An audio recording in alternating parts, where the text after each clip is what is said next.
içilir mi? En kötü senaryo içmeden öleceğime içerek öleyim. Ateş bir arkadaş gibidir. Dağda, doğada, kampta her zaman için ateş lazım. Çiğ et yenir mi? Yani normalde yenmez ama mecbur kaldığınızda yiyebilirsiniz. Literat kanalına hoş geldiniz. Ben Savaş Bal, eski bir müzisyen. Son 8 yıldır yaz kış 7/24 doğada, tabiatta tek başına yaşıyorum. Hayatta kalma mücadelesi veriyorum. Bugün sizlerle filmlerde, dizilerde doğada hayatta kalma sahnelerini konuşup değerlendireceğiz, yorumlayacağız.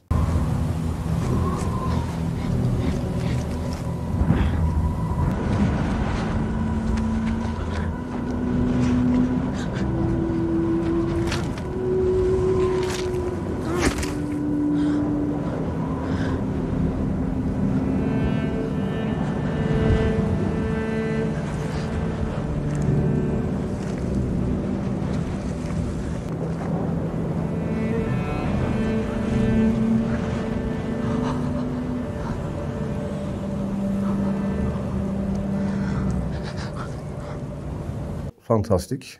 Neden fantastik? Şu anda bulunduğu yer yaklaşık -30 derecenin üstünde. Soğuk bir ortam ve hayvanın iç organlarının içerisine giriyor. Hani bunu derisini kullanarak, eğer onu aşmışsa bıçağı vardır mutlaka. Derisini yüzerek derisinden ısınma taktiğini uygulasa daha iyi olur. Çünkü şu anda hayvan cansız, iç organları donuyor ve vücudunuza yapışık bir halde. Sizin vücut ısınızdan çıkan buharda buz şeklinde olduğu zaman artık siz de orada belli bir saatten sonra donacaksınız. Ama doğru olan ne olabilirdi? Bir oyuk kardan, kar içerisinde rüzgar almayacak bir şekilde oyuk yapıp hayvanın derisini yüzüp altına serebilir veya üstüne alabilir. Küçük oyuğa kapı yapabilir hayvan derisiyle ama mutlaka bir hava sirkülasyonu olması için bir boşluk bırakması lazım. Çünkü içeride vücut ısısı buharlaşacak, o tekrar su olacak, nem olacak ve sizi ıslatacak ama o hava sirkülasyonu içerideki buzu tekrar buz haline getirmiş olacak. Vücut ısınız sizi korumuş olacak. Ama burada yapmak istediği acaba soğuktan korunmak mı, kendisini tedavi etmek mi? İkisi de olmaz.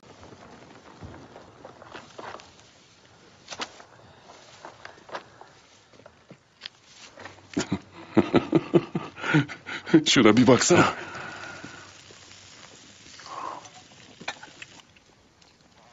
Tadı tavuk gibi. Evet. Kocaman, siyah, zehirli ve ayaksız bir tavuk. Yılan yenir mi abi? Yenir. Yani yenir derken normalde yenmez de ama böyle bir şeyde işte yılan yenir ama baş ve kuyruk kısımlarından birer karış keserek hem başta bulunan zehiri almış oluyoruz. Başı kestikten sonra da uzaklaştırmak lazım. Her an kesik baş bile sizi ısırabilir. Ölü haliyle o kesik baş bir müddet canlı kalır ve serseri kurşun gibi nereye vuracağını bilmez. Her an sizi ısırabilir yani. Onu uzaklaştırmak lazım. İşte birer karış kestikten sonra orta kısmını derisini yüzerek yiyebilirsiniz. Lezzetlidir de yani. Yiyilmez ama yani meraktan öyle bir tadına bakmışlığımız oldu. Nasıldı tadı? Balığa benziyor. Balık tavuk arası bir şey.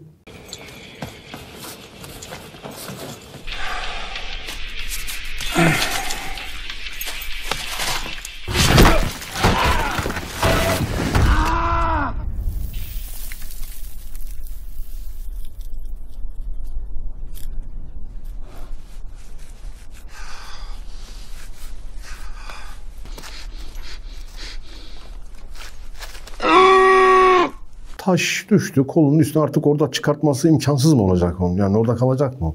Filmde 127 saat boyunca kolu sıkışık bir halde kalıyor. Sonunda ne yapıyor? Ve sonunda kolunu kesmek zorunda kalıyor. Son çare.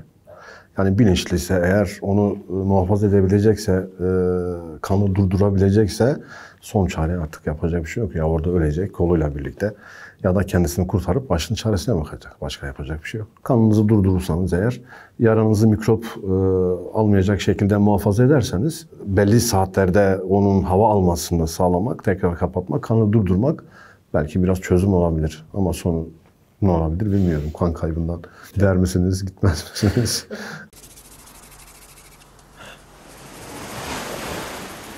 Sürtünme ısınma yöntemiyle ateş yakmaya çalışıyor.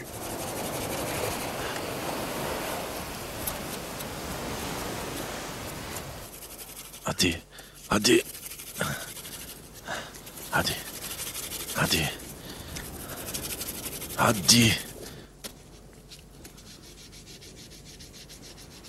O gündüz başladı, akşam oldu yakamadı. Şimdi şöyle, odunla ateş yakmak çok farklı. Nasıl farklı? Bulduğunuz hem alttaki odun ve çubuğunuz gayet kuru olması lazım. Bitkilerin üstünde olan dal parçaları, yerde olan, hatta toprakta olan dal parçaları bile topraktan, bitkiden nem almıştır. Yani o ağacın sıfır su, tamamen kuru olması lazım.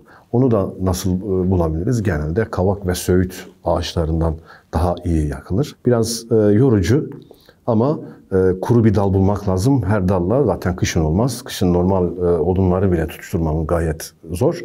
Yaz aylarında, sıcak aylarında o kuru dalı en üstten yere düşmeyecek. Kurumuş olacak. En üstten kurumuş dalı koparacaksınız. Yine kuru bir zemin üstünde sürterek, bu ısınma yoluyla sürte ondan ateş elde edilebilir. Biraz sabır isteyen bir şey. Bu şekilde ateş yakılır ama dediğim gibi tamamen kuru olması lazım.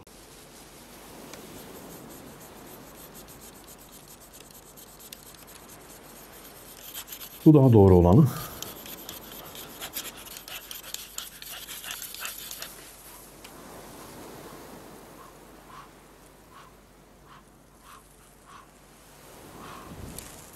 Evet, bulmuş, sonunda bulmuş yani, deneye deneye nasıl olacağını bulmuş. Eğer yaktıktan sonra da böyle hareketler yaparsanız ateşi söndürürsünüz.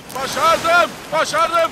Tek kaldığı için psikolojik durumu bozulmaması için ateş bir yandan arkadaş gibidir. Onun çıkan sesleri veya etrafta gelecek olan herhangi bir tehlikeyi savuşturabilecek küçük bir nokta ama ateş bir arkadaş gibidir. Dağda, doğada, kampta her zaman için ateş lazım.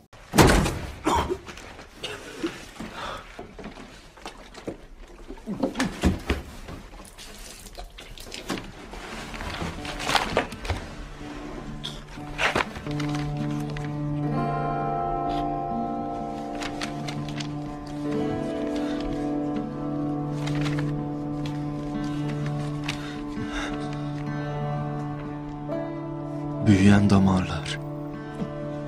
Zehirli. Büyüyen damarlar.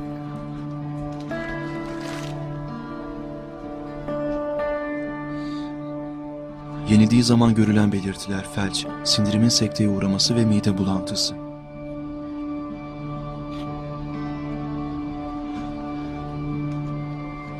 Tedavi edilmezse neden olduğu açlık yüzünden ölüme sebebiyet verir. Doğada yaklaşık 120 bin çeşit yenilebilir otlar, şeyler var ama bunu bulmak ve doğrusunu yapmak önemli. Bunu test yapmamız gerekiyor. Nasıl test yapmamız gerekiyor? Yani bilmediğimiz bir otu, bir bitki yiyeceksek önce koku, temas ve tatla, nasıl mesela ilk kokladığımız zaman bitki eğer keskin bir kokusu varsa yenilmemesi lazımdır.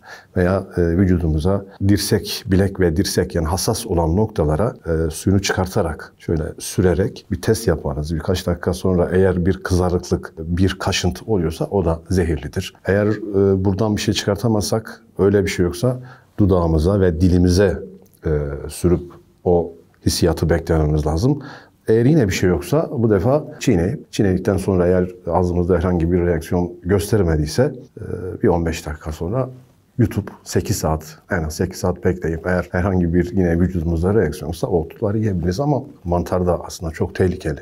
Aslında güzel ama tehlikeli. Tabii zehirli olan var, zehirli olmayan var. Bunları çözebilmek gözle, hele ki fazla bir şey bilmiyorsanız bu çok zor. Mantardan uzak durmak gerekiyor. Ama yine de şöyle kısa bir bahsedeyim. Mantar, renkli mantarlar, sapı ince mantarlar, koparınca süt çıkan mantarlar ve yapışkan olan mantarlar zehirlidir. Mantarı zaten üstten koparmayıp alttan çıkartabilirsek topraktan, içerisinde eğer kurtçuklar varsa, ortadan kesip kurtçuklar varsa rahatlıkla onu yiyebiliriz. O zehirsizdir. Ama yine de uzak durmak lazım. Çünkü hiçbir garantisi yok mantarın. Evet. Su buldum.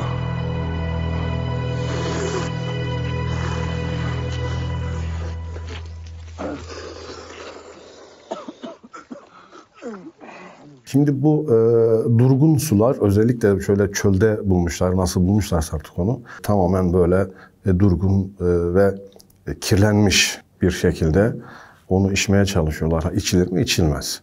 Daha farklı yöntemler var ama artık daha son deminize geldiyseniz, artık susuzluktan kavrulmuşsanız, artık yani ona ihtiyacınız varsa ağzınızı ıslatabilirsiniz. Hani içilir mi? En kötü senaryo, içmeden öleceğime içerek öleyim.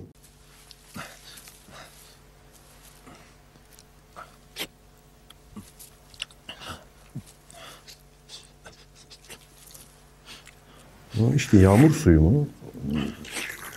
Evet, mantıklı şeyler yapıyor. Evet, yani bu birikmiş sudansa çok daha sağlıklıdır.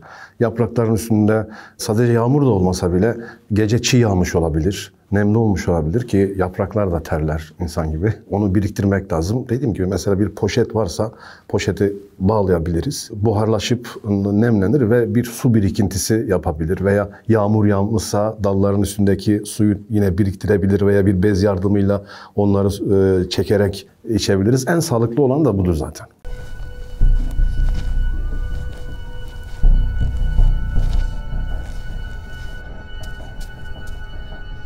Evet, kurtlar mı saldıracak?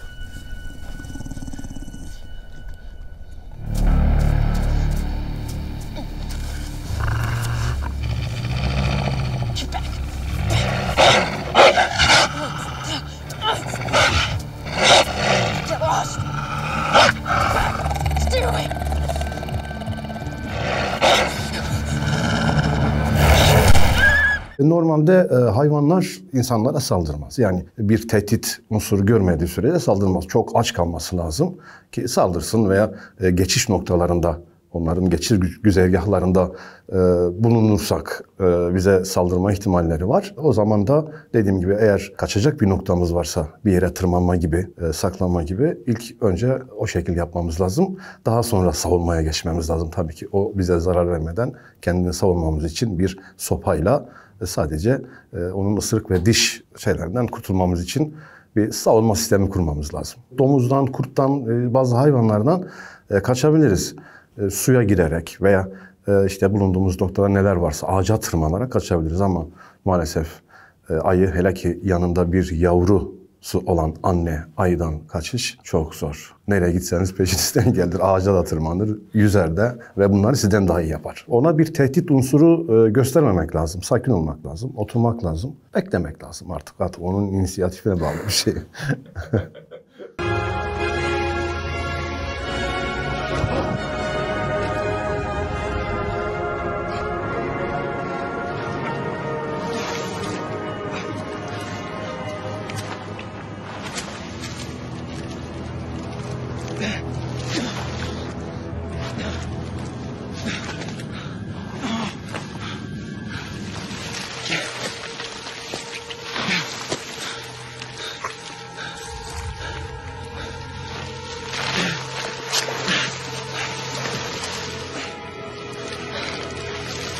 Yapması gerekeni yapıyor zaten. İlk başa dönelim. Yürürken biraz dikkat etmek lazım ormanda. Zaten balçık olmasa bile yürüyeceğimiz yola neler var görerek, bilerek, hatta bir sopa yardımıyla bakarak, çünkü balçık tamamen kamufle bir şekildedir. Yapraklar, dallar onu kamufle etmiştir. Pek görünmez, bilinmez bir aniden içinde bulmuş olursunuz. Kendinizi panik yapmadan yavaş, küçük hareketlerle, çünkü ne kadar panik yapıp hızlı hareket etmeye çalışırsanız balçık sizi içine çekecektir. En uygun olanı o halde yine soğukkanlılığınızı koruyarak en yakın yere ulaşıp bir dal, bir bulabileceğimiz toprağa sabit olan bir şeyle kendimizi yavaşça çekmek olacaktır. Tuttun mu? Bir tane tuttum. Evet. Aferin sana Fil.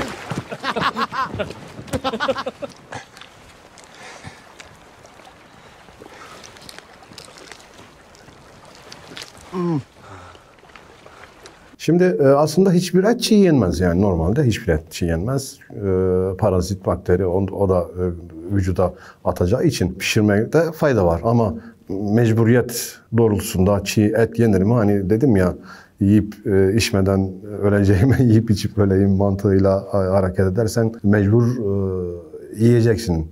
Ama bu uzun süreli olursa, hadi bir kere yedin, karnını doyurdun, tekrar aynı şeyleri yaparsan tabii ki zararı olacaktır. Yani belli bir noktadan sonra sizi rahatsız eder.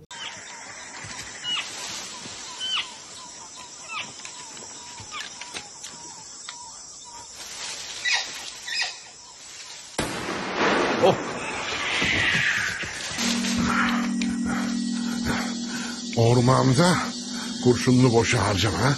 Tattığınız en lezzetli et olacak.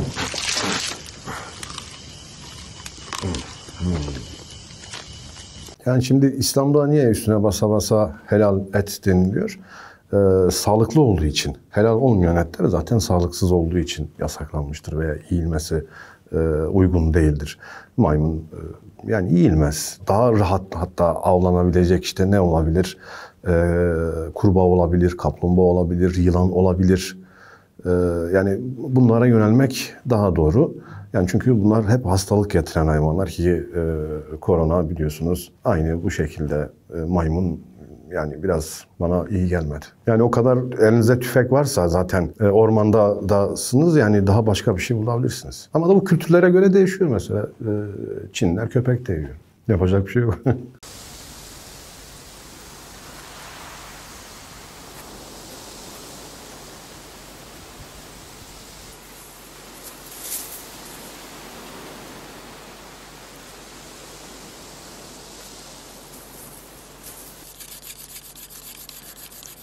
Ateş yakmaya mı çalışıyor orada? Versene.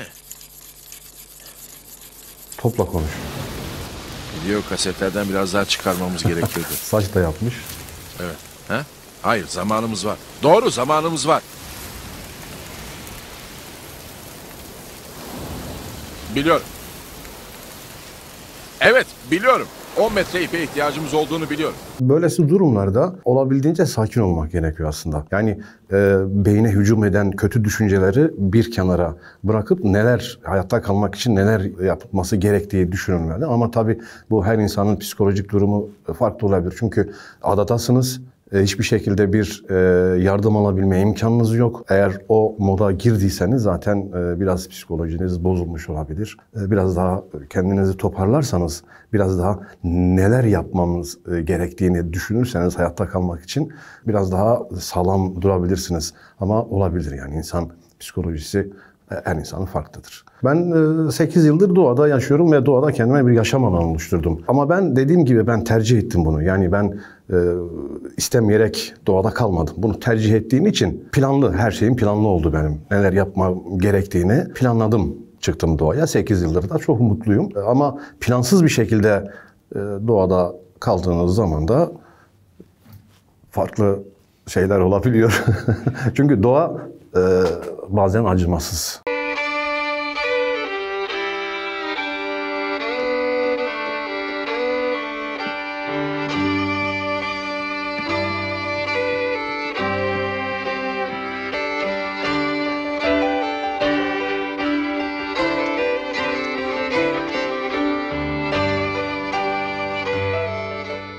Teçhizatları varsa, gerekli malzemeleri varsa biraz uzun sürer ama yapılabilir.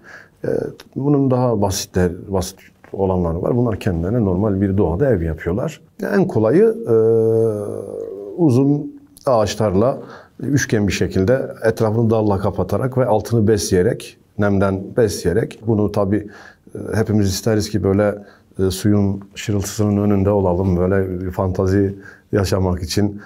Ama işte bunu dikkat etmek lazım hayvanların geçiş noktalarına. Çünkü hayvanlar gece su içmeye geldikleri için fazla dere kenarlarında çok ölü ağaçların bulunduğu şeylerde yani bize çok güzel gelecek olan yerlerde değil de daha açık, daha ortama hakim olan ve hayvan güzergahının dışında ki bunu nasıl bulabiliriz? İşte ayak izlerinden, dışkı izlerinden bulabiliriz. Onlardan biraz uzak yerde rüzgarı kesecek bir alan bulup orada dediğim gibi sopalarla ve dallarla etrafını besleyip içinde yatabiliriz. Ama bu tabii yine dediğim gibi uzun süreli değil yani kısa birkaç gün.